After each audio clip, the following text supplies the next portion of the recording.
Capítulo 27.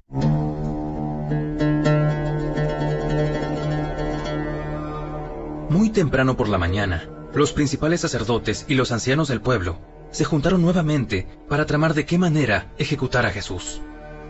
Luego lo ataron, se lo llevaron y lo entregaron a Pilato, el gobernador romano. Cuando Judas, quien lo había traicionado, se dio cuenta de que habían condenado a muerte a Jesús, se llenó de remordimiento. Así que devolvió las 30 piezas de plata a los principales sacerdotes y a los ancianos. He pecado, porque traicioné a un hombre inocente. ¿Qué nos importa? Ese es tu problema.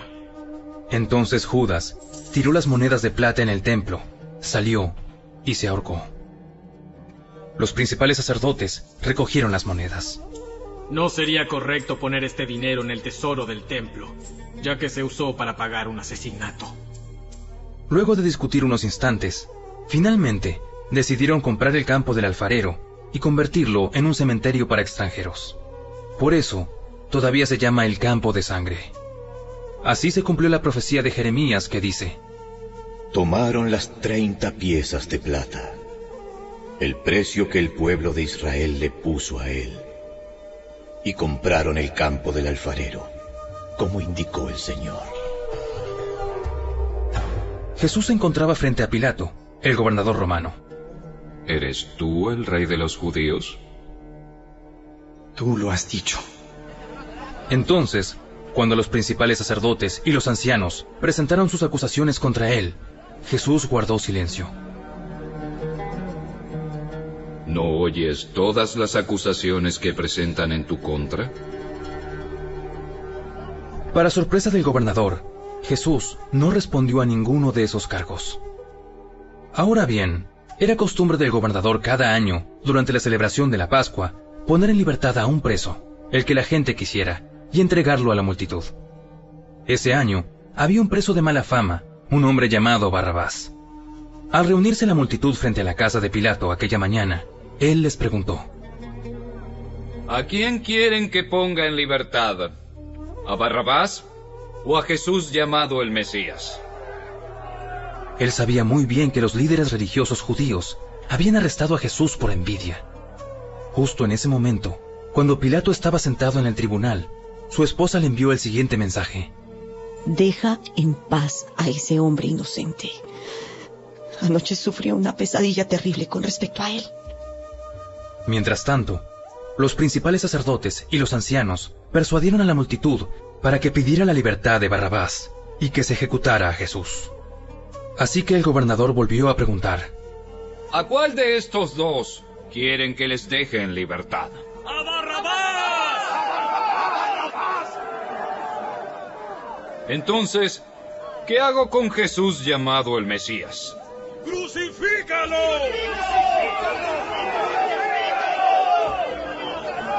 ¿Por qué? ¿Qué crimen ha cometido? Pero la turba rugió aún más fuerte. ¡Crucifícalo!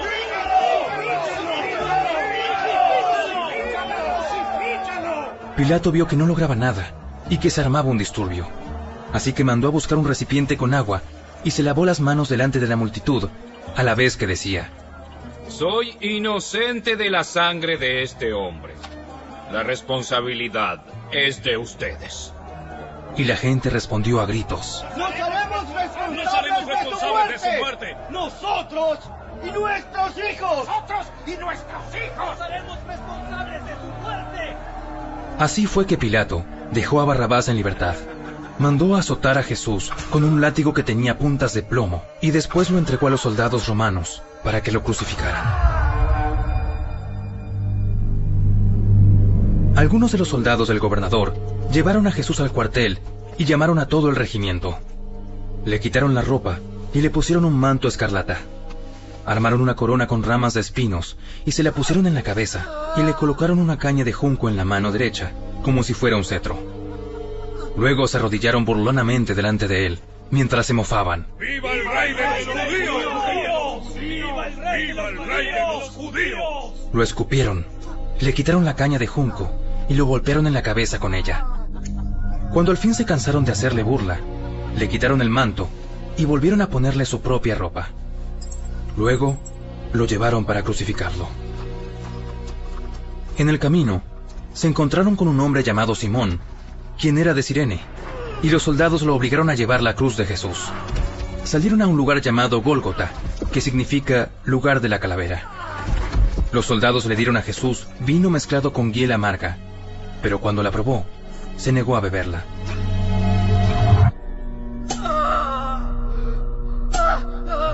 Después de clavarlo en la cruz, los soldados sortearon su ropa tirando los dados. Luego se sentaron alrededor e hicieron guardia mientras él estaba colgado allí. Encima de la cabeza de Jesús colocaron un letrero que anunciaba el cargo en su contra. Decía: "Este es Jesús, el Rey de los Judíos". Con él crucificaron a 2 revolucionarios, uno a su derecha y otro a su izquierda. La gente que pasaba por allí gritaba insultos y movía la cabeza en forma burlona. Pero mírate ahora. Dijiste que ibas a destruir el templo y a reconstruirlo en 3 días. 3 días. Muy bien. Si eres el Hijo de Dios, sálvate a ti mismo. Y bájate de la cruz. Los principales sacerdotes, los maestros de la ley religiosa y los ancianos también se burlaban de Jesús. Salvó a otros, pero no puede salvarse a sí mismo. ¿Con qué es el rey de Israel, no? Que baje de la cruz ahora mismo y creeremos en él. Confió en Dios. Entonces, que Dios lo rescate ahora si lo quiere. Pues dijo: soy el Hijo de Dios. Hasta los revolucionarios que estaban crucificados con Jesús se burlaban de él de la misma manera. Al mediodía, la tierra se llenó de oscuridad hasta las 3 de la tarde. A eso de las 3 de la tarde, Jesús clamó en voz fuerte: Eli, Eli, lema sabactani. ¿Qué significa: Dios mío, ¿por qué me has abandonado? Algunos que pasaban por allí entendieron mal y pensaron que estaba llamando al profeta Elías. Uno de ellos corrió y empapó una esponja en vino agrio, la puso sobre una caña de junco y la levantó para que pudiera beber. Pero los demás dijeron: Espera, a ver si Elías viene a salvarlo. Entonces Jesús volvió a gritar y entregó su espíritu.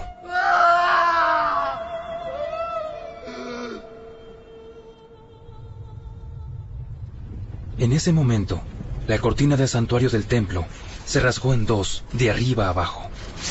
La tierra tembló, las rocas se partieron en 2, y las tumbas se abrieron.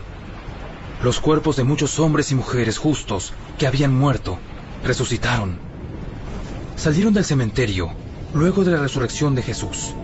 Entraron en la santa ciudad de Jerusalén y se aparecieron a mucha gente. El oficial romano y los otros soldados que estaban en la crucifixión quedaron aterrorizados por el terremoto y por todo lo que había sucedido. Dijeron: Este hombre era verdaderamente el Hijo de Dios. Muchas mujeres que habían llegado desde Galilea con Jesús para cuidar de él, miraban de lejos.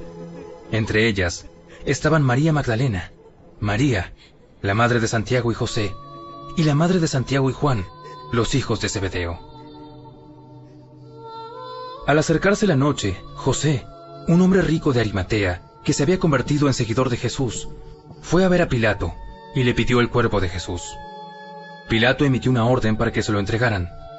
José tomó el cuerpo y lo envolvió en un largo lienzo de lino limpio. Lo colocó en una tumba nueva, su propia tumba que había sido tallada en la roca. Luego hizo rodar una gran piedra para tapar la entrada y se fue. Tanto María Magdalena como la otra María estaban sentadas frente a la tumba y observaban. Al día siguiente, que era el día de descanso, los principales sacerdotes y los fariseos fueron a ver a Pilato. Le dijeron: Señor, recordamos lo que dijo una vez ese mentiroso cuando todavía estaba con vida. Luego de 3 días resucitaré de los muertos. Por lo tanto, le pedimos que selle la tumba hasta el 3er día. Eso impedirá que sus discípulos vayan y roben su cuerpo y luego le digan a todo el mundo que él resucitó de los muertos. Si eso sucede, estaremos peor que al principio. Pilato les respondió: Tomen guardias y aseguren la tumba lo mejor que puedan. Entonces ellos sellaron la tumba y pusieron guardias para que la protegieran.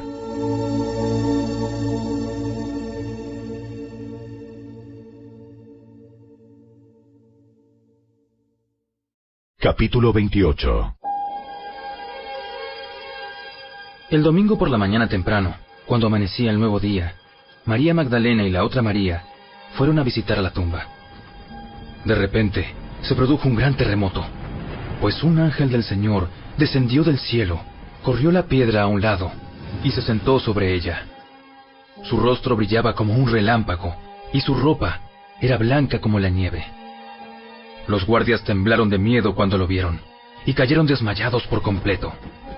Entonces, el ángel les habló a las mujeres. No teman. Sé que buscan a Jesús, el que fue crucificado. No está aquí. Ha resucitado tal como dijo que sucedería. Vengan, vean el lugar donde estaba su cuerpo. Y ahora, vayan rápidamente y cuéntenles a sus discípulos que ha resucitado y que va delante de ustedes a Galilea. Allí lo verán. Recuerden lo que les he dicho. Las mujeres se fueron a toda prisa. Estaban asustadas, pero a la vez llenas de gran alegría. Y se apresuraron para dar el mensaje del ángel a los discípulos. Mientras iban, Jesús les salió al encuentro y las saludó. Ellas corrieron hasta él, abrazaron sus pies y lo adoraron. Entonces Jesús les dijo: No teman. Digan a mis hermanos que vayan a Galilea, y allí me verán. Mientras las mujeres estaban en camino, algunos de los guardias entraron en la ciudad y les contaron a los principales sacerdotes lo que había sucedido. Se convocó a una reunión con los ancianos y decidieron dar a los soldados un gran soborno. Les dijeron: Ustedes deben decir, los discípulos de Jesús vinieron durante la noche mientras dormíamos y robaron el cuerpo. Si llega a oídos del gobernador, nosotros los respaldaremos. Así no se meterán en problemas, ¿no? Entonces, los guardias aceptaron el soborno y dijeron lo que les habían ordenado. Su historia corrió por todas partes entre los judíos y la siguen contando hasta el día de hoy. Entonces, los 11 discípulos salieron hacia Galilea y se dirigieron al monte que Jesús les había indicado. Cuando vieron a Jesús, lo adoraron, pero algunos de ellos dudaban. Jesús se acercó y dijo a sus discípulos: Se me ha dado toda autoridad en el cielo y en la tierra. Por lo tanto, vayan y hagan discípulos de todas las naciones, bautizándolos en el nombre del Padre y del Hijo y del Espíritu Santo. Enseñen a los nuevos discípulos a obedecer todos los mandatos que les he dado. Y tengan por seguro esto, que estoy con ustedes siempre, hasta el fin de los tiempos.